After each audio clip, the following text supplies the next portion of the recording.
নতুন উপাচার্যের নিয়োগ প্রত্যাখ্যান সহ ৩ দাবিতে গাজীপুরের ঢাকা প্রকৌশল ও প্রযুক্তি বিশ্ববিদ্যালয় ডুয়েটে টানা ৪ দিন ধরে চলছে কমপ্লিট শাটডাউন কর্মসূচি।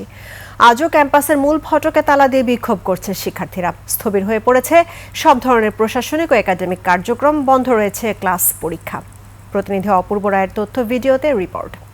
ঈদ আসবে, সাথে ক্যাশব্যাকও আসবে। নিজের বা প্রিয়জনের জন্য কেনাকাটায় এবারও নগদ পেমেন্টে পাচ্ছেন দারুণ ক্যাশব্যাক। তাই যাই কিনুন, পেমেন্ট করুন নগদে।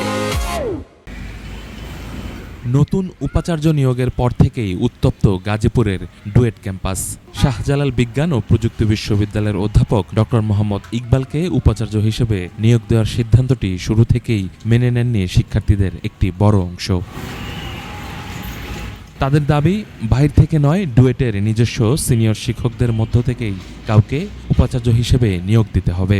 এ লক্ষ্যে গত রোববার দিনভর আন্দোলনকারীদের সাথে অন্য একটি পক্ষের ধাওয়া পাল্টা ধাওয়া ও সংঘর্ষের ঘটনা ঘটে।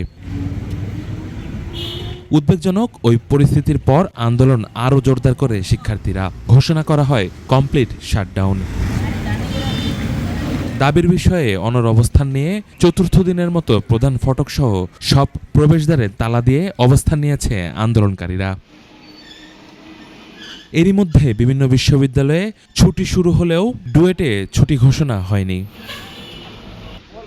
এদিকে অনাকাঙ্ক্ষিত পরিস্থিতি এড়াতে ক্যাম্পাস ও এর আশেপাশে অতিরিক্ত পুলিশ মোতায়েন করা হয়েছে। ইউসুফ হাসান নাইম, ২১ টেলিভিশন।